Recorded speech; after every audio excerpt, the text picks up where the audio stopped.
देखिए recently updates आई हैं, bank से रिलेटेड हैं, आपको जानना चाहिए तो इस वीडियो में देखिए सरकार ने संसद में जानकारी दी है कि वित्त वर्ष 2025-26 में प्राइवेट बैंक्स ने मिनिमम एवरेज बैलेंस ना रखने पर करीब 4,948 करोड़ वसूले हैं अपने अपने ग्राहकों से। वहीं सरकारी बैंकों ने इसी मद में करीब 2,138 करोड़ चार्ज किए हैं कस्टमर्स से, हमारे लोगों से, यानी कि आम लोगों से। यानी प्राइवेट बैंक ने सरकारी बैंकों के मुकाबले 2 गुने से भी ज़्यादा पैसे वसूले हैं।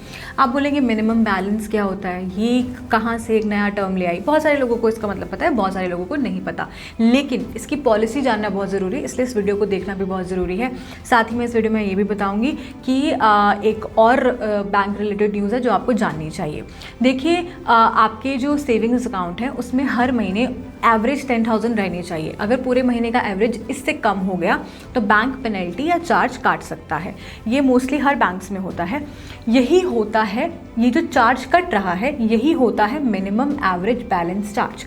सबसे ज़्यादा चार्ज किसने लिया? आरबीआई ने इसके लिए भी रिपोर्ट दी है। आरबीआई के आंकड़ों के मुताबिक सबसे ज़्यादा रकम एचडीएफसी बैंक ने वसूला है। कितना वसूला है?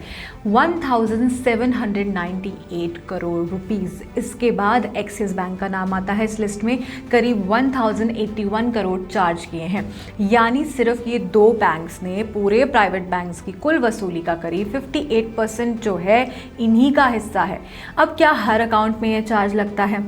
देखिए नहीं, इसका जवाब है नहीं। यही सबसे ज़रूरी बात है। अगर आपके पास basic savings bank deposit account है या प्रधानमंत्री का जन धन योजना जिसे कहते हैं PMJDY, अगर आप वेबसाइट पे लिखेंगे तो आ जाएगा, इसका अकाउंट है, तो जो मिनिमम बैलेंस ना रखने पर ऐसा भारी जुर्माना नहीं लगता।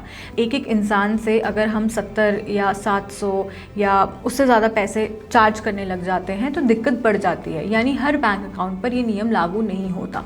कैसे बच सकते हैं इस चार्ज से? अगर आपका रेगुलर सेविंग्स अकाउंट है तो सबसे पहले अपने बैंक की जो मिनिमम बैलेंस पॉलिसी है, मैंने शुरुआत में कहा था वीडियो में कि मिनिमम बैलेंस पॉलिसी ज़रूर जानिए, उसे अच्छे से रीड कीजिए। आप उसे सिर्फ ऐसे यूं ही नहीं छोड़ सकते, क्योंकि हर बैंक और कई बार हर तरह के अकाउंट का जो नियम होता है वो अलग होता है।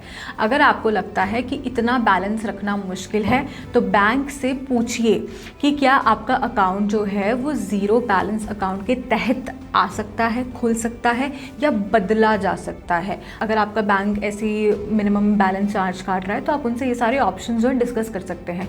कई लोगों को इस ऑप्शन की जानकारी नहीं होती, इसलिए मैं बोल रही हूँ अपने रिलेशनशिप मैनेजर से ये सारी चीज़ें डिस्कस कीजिए।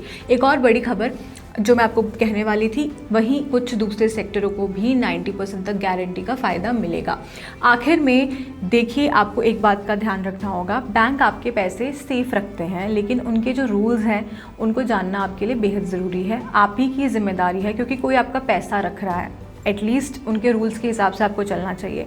कई बार सिर्फ जानकारी की कमी की वजह से हर सालों हज़ारों रुपए चार्ज के रूप में यूं ही कट जाते हैं।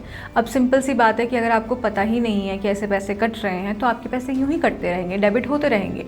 आज ही अपने बैंक की मिनिमम बैलेंस पॉलिसी ज़रूर चेक कर लीजिए। हो सकता है आपका अगला SMS पैसे कटने का नहीं, पैसे बचने का हो, अगर आपने ये वीडियो देखा हो तो। और साथ ही में जो वीडियो है अपने फ्रेंड्स एंड फैमिली के साथ शेयर कीजिए, उनको भी मिनिमम बैलेंस के बारे में पता होना चाहिए और उनके पैसे ऐसे ही ना कटे। इसलिए ऐसे ही खबरों पर ध्यान रखिएगा और देखते रहिए मनी मंच।